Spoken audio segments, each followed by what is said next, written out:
קולנוע אמפיתיאטרון ברמת גן. נזכרתי בו באותו יום והחלטתי לגשת לראות מה קרה עם הקולנוע הזה. קולנוע אמפי עומד על גבעה גבוהה ברמת גן.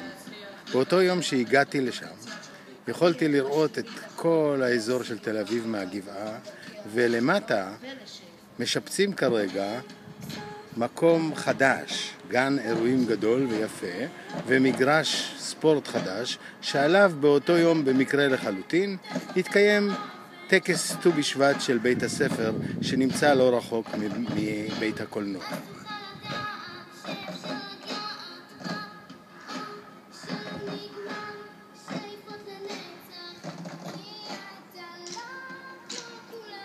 וזהו בית הקולנוע.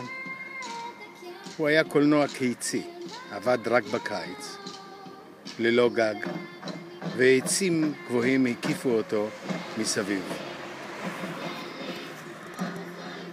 ליד בית הקולנוע עומד הספסל של ביאליק, שעד היום אפשר לראות אותו, והשלט שלידו אומר, זה המקום שביאליק עבר לטיוליו בעת שבטו ברמת גן.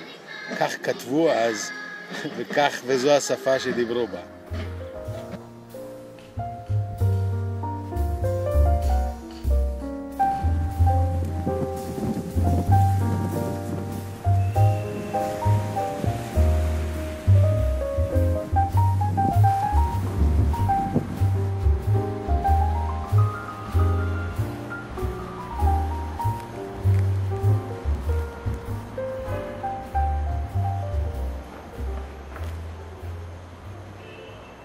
זה פעם היה בית קולנוע. כן. את רואה שם ספסלי אבן כאלה?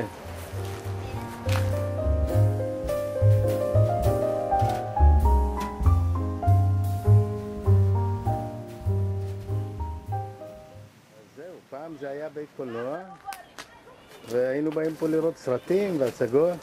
אבל למה זה סגור? למה זה סגור? כי הוא מוזנח עכשיו, את רואה, הכל הרוס. אבל למה הרסו?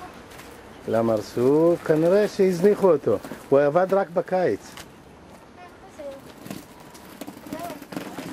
ביי. ואלה קופות הקולנוע. אנשים היו קונים כאן כרטיסים למופעים ולסרטים. הקופות נמצאות ליד הכניסה השנייה לבית הקולנוע. אנחנו, בני הנוער והילדים, אף פעם לא קנינו כרטיסים.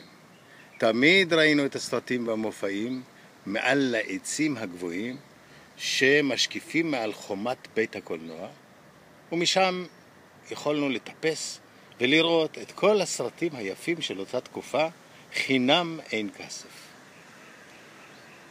היום הכל שומם ועזוב, ורק חתולים שומרים על בית הקולנוע.